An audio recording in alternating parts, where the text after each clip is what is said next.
Je pense que dans les années à venir, ça va être mis en place de plus en plus de villes, notamment avec ce que permet la loi Elan. On va parler maintenant de l'encadrement des loyers ou le plafonnement des loyers. Donc ça, c'est une loi qui est en vigueur depuis quelques années maintenant. On a vu un premier test à Paris. Voilà, c'était d'abord la loi Allure et puis maintenant la loi Elan qui en fait permet à toutes les villes en fait d'essayer ce dispositif sur 5 ans. Donc ce dispositif, il va plafonner les loyers, c'est-à-dire qu'il va obliger les bailleurs, voilà, ceux qui louent, à plafonner leur prix de location.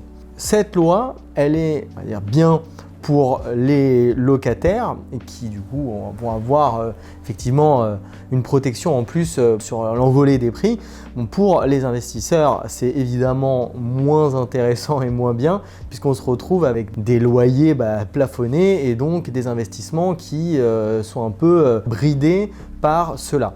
Ça ne veut pas dire qu'il ne faut pas investir dans ces villes où les loyers sont plafonnés, mais il faut l'appréhender. Et puis de toute façon, il est impossible de ne pas investir dans ces villes parce qu'aujourd'hui, ce dispositif a quand même la cote. Politiquement, c'est très intéressant pour un maire de mettre en place ça dans sa ville. Je pense que dans les années à venir, ça va être mis en place de plus en plus de villes, notamment avec ce que permet du coup la loi Elan. Donc à partir de là, comment est-ce qu'on fait côté investisseur sur cette question-là? C'est simple, il y a plusieurs possibilités.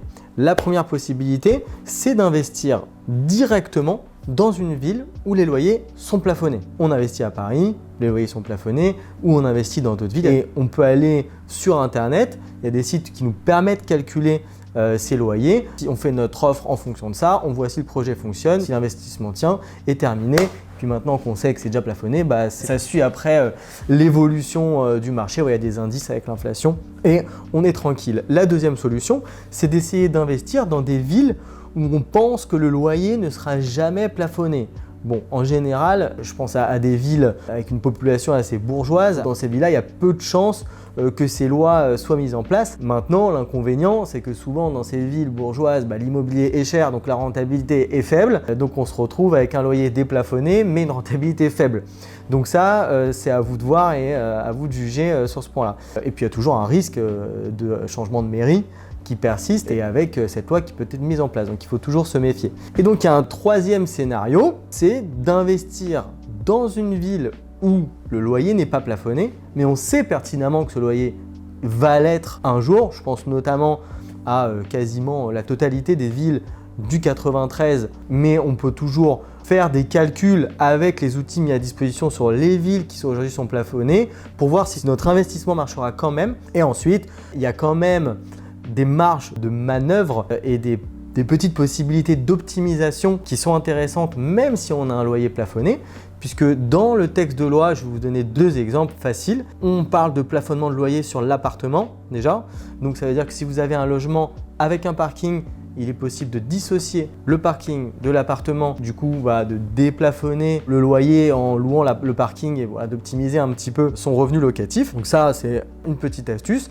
L'autre astuce, qui est aussi très intéressante, surtout dans l'immobilier neuf, c'est qu'on peut ajouter légalement un surloyer au loyer plafonné dans le cas où l'appartement présenterait une caractéristique exceptionnelle, pas sur ses prestations, on va dire sur ses surfaces ou dans sa typologie.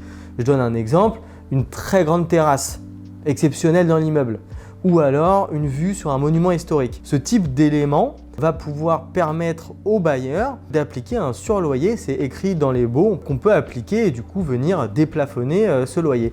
Donc on peut aussi avoir une stratégie en tant qu'investisseur avec ces données-là. Pourquoi je disais surtout dans le neuf? Parce que dans le neuf, l'avantage c'est qu'on peut choisir son logement si on vient réserver des appartements assez en amont au lancement et dire moi je vais choisir un appartement en étage élevé avec une grande terrasse, de manière à ce que je pourrais déplafonner le loyer et appliquer un surloyer si jamais il venait à avoir cette loi ou si cette loi est en place.